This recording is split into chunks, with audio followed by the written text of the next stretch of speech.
Good morning, Mountain Man Dan here. I'm not in a van today, so utilizing some space and especially a whiteboard to show you guys just a little bit about what I do as a coach. So, a lot of people want to know exactly what it is that I do.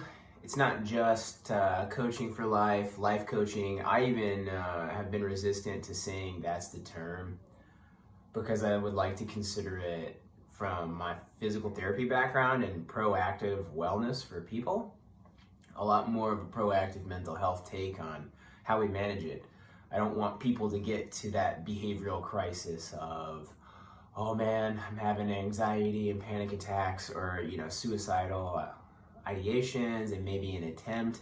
That's what we call behavioral crisis. Then they seek help, go into diagnostics, get a label, get treated, maybe medicated or institutionalized, and then they come out. I would love to try to catch it before that. I don't think I need necessarily only psych background to let somebody know that maybe time outside, particular habits, a couple of vision activities, better sleep, less screen time, more connection, a better whole foods diet is what they need. So really trying to catch it in advance is more like helping people reduce their spirals and getting them going on the right track before they hit a behavioral crisis. If mental illness is on the rise, which is the stats and the data that we're seeing now, and we're having more crises occurring, whatever it takes now to reduce suicides and keep more people on earth, I think is a positive thing. I think this journey of life is better together. So let's do that. The 3 C's are what I've come up with for the culture of Stoke coaching, like the coaching pillars. So, clarity. I think you need clarity to make sure you know where you're going on this journey. So what we start with is a lot of vision activities and really getting an idea of where you're at in life. So I would call that the self-assessment component. What we're doing is gaining clarity through assessing ourselves and seeing where we want to go. How do you get to where you're going if you don't know where you're starting? I think that it could sound simple, but a lot of people tend to have that paralysis by analysis component in their life where if they don't know what to do, they just don't do. And not doing anything is difficult when you need a mood change. Your mood typically follows action. Well, let's get clear on what action it is you need to take and start getting you there. So from a clarity component, we try to add you some life design through creating the vision that you have. And then the self-assessment to identify things that could slow you down, speed you up, and require more thought and reflection to make sure you understand maybe what could keep you from getting there. I think that's huge. What are the speed bumps in the road? How do we go ahead and address those, or red team, figure out the ways it's not gonna work, and make sure we prepare you for ways to help you succeed. This is the real foundation because it does take a really clear design, reminding you of the design to help you realize that if you want to get there, it does take regular familiarization with your goals. I think when goals are too far away from you and you don't have any momentum built up, it makes it seem like it's more of a dream and it's hard to act on something that you can't fully understand. So recognizing it every day, coming up with ways to move the needle towards that goal every day is huge.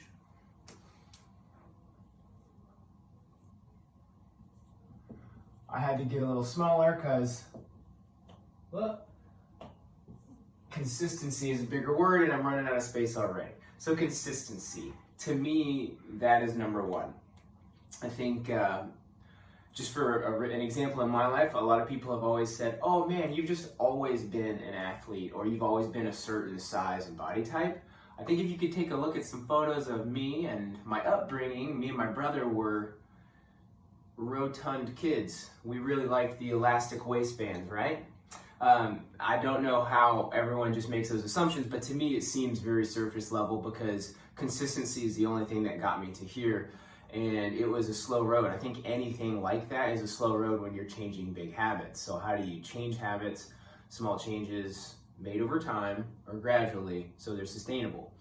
So if you're trying to change your life, we're not going to make massive, large changes that happen immediately. It's going to be consistency. So we play around with tons of things known through almost all of the self-help books, personal development resources online today. And it's just about making small changes and getting them structured to where you just succeed. We really take the gamble out of succeeding and just make it a system. Whether it's like an AM PM routine, are you obtaining good sleep? How much time are you on screens? What's your physical activity regimen? The whole food stuff. And really looking at things in a sense that if you're needing to get more energy to make these big life changes, we really try to optimize how you're living to where it's not a small thing that you're just missing out. You know, if you're working a certain shift and it's leaving you really tired, how do we make you have more restful sleep and get to the place with your side hustle that can really get you there? And I think so many things online right now are pushing people to make these major life changes, start a business, become a brand, do e-commerce. Not everyone needs to leave their job to just have a bit more purposeful life. You don't need to become head of a company or do this whole entrepreneurial journey if you have certain responsibilities that keep you from taking risk like that.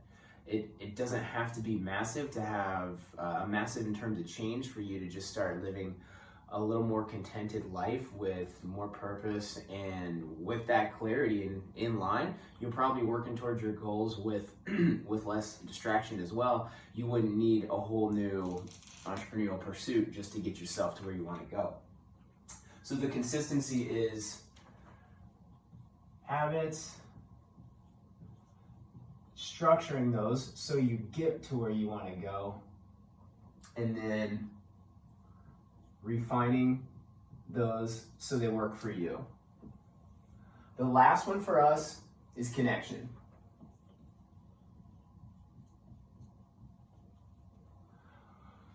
Many quotes say and reiterate that happiness is only real when it's shared. I happen to believe that is quite true, although you definitely want to be happy with yourself before you rely on others to make you happy. So, connection. When you're getting your life going in a direction that you're really happy with, I think it comes from a lot of clarity of your own, consistency with how you want to live, and creating a really healthy and well-being lifestyle.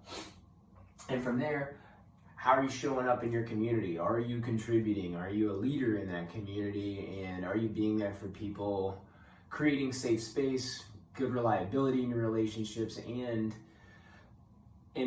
staying present enough, not anxious for the future or depressed on the past, but really being present in the community and taking that for what it is. I think a lot of us take for granted our communities because they're just there. We get a work community that we normally are part of by responsibility.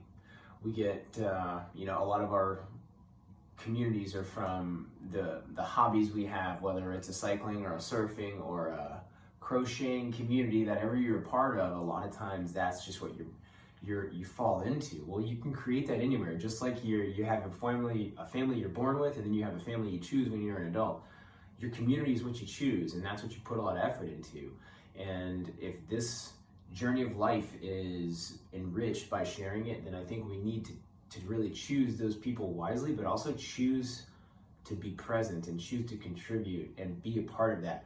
So the connection would then come from how you're showing up for everybody else. And that can be a lot of different things, but the best part about connection is you get accountability,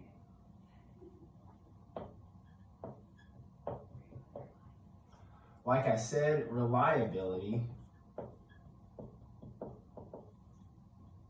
and oftentimes enrichment from sharing these experiences. So you would want to be showing up for the people as you're utilizing them too, because a lot of times when we're going to lean on our parents or our friends, or when we just need that ear to ventilate to and have someone you call when times get tough, that's where you really benefit from having those people, but also you yourself want to be that person for others. Those are the pillars, culture of Stoke.